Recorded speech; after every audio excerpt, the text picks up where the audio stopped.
Buen día, soy Jonathan Magaña Nieto, estudiante de la licenciatura en Derecho, modalidad en línea del séptimo semestre Grupo A, y el día de hoy estaré presentando el producto final de la materia de Derechos de los Pueblos Indígenas. El día de hoy voy a estar contestando tres preguntas que nos pide la actividad. La primera es cuáles son los antecedentes históricos más importantes de los pueblos indígenas. Y bueno, los pueblos indígenas tienen una historia milenaria, anterior a la formación de los estados modernos. Antes de la colonización europea, poseían sistemas políticos, económicos, jurídicos y culturales propios, sustentados en el respeto a la naturaleza, la vida comunitaria y la espiritualidad. Con la llegada de los conquistadores se impuso un modelo de dominación que provocó el despojo de sus tierras, la pérdida de su autonomía y la marginación social. Durante siglos, su situación estuvo marcada por la discriminación y la exclusión de la vida política y económica.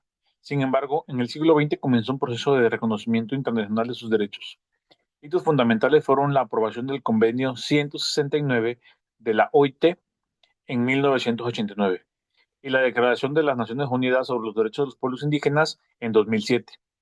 En México, el avance más significativo se dio con la reforma constitucional de 2001, que incorporó el artículo 2 de la Constitución Política, el reconocimiento de los pueblos y comunidades indígenas como sujetos de derecho público con autonomía para decidir sus formas internas de organización, aplicar sus sistemas normativos y conservar su cultura y territorio.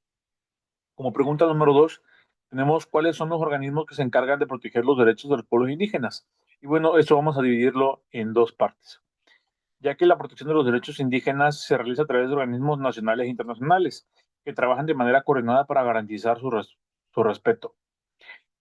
A manera de organismos internacionales tenemos la ONU, que es la Organización de las Naciones Unidas, tenemos la OIT, que es la Organización Internacional del Trabajo, tenemos también el Sistema Interamericano de Derechos Humanos, que está conformado por la Comisión Interamericana de Derechos Humanos y la Corte Interamericana de Derechos Humanos.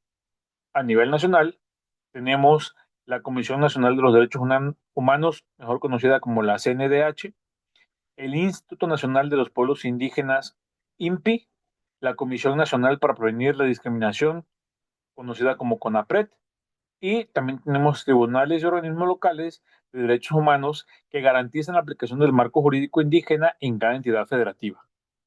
Como tercera pregunta, tenemos cuáles son los derechos de los pueblos y comunidades indígenas que he identificado en esa unidad, y al final explicaré el derecho que considero más importante.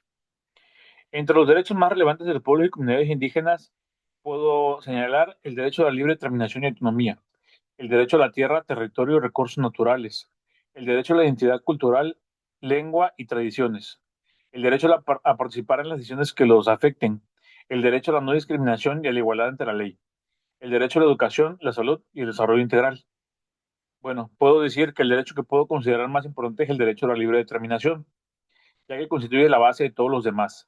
Este derecho permite a los pueblos indígenas decidir libremente su forma de gobierno, su desarrollo económico, social y cultural, y la manera de administrar sus recursos y justicia interna.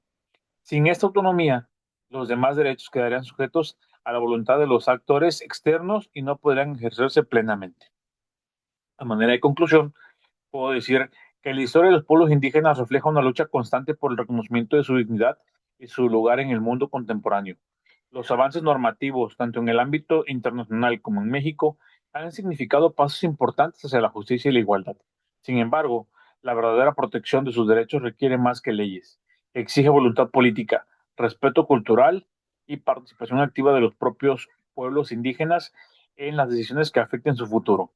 Proteger sus derechos es proteger la diversidad, la historia y la riqueza cultural que forman la esencia de nuestras sociedades. Espero que esta información sea de su agrado. Muchas gracias.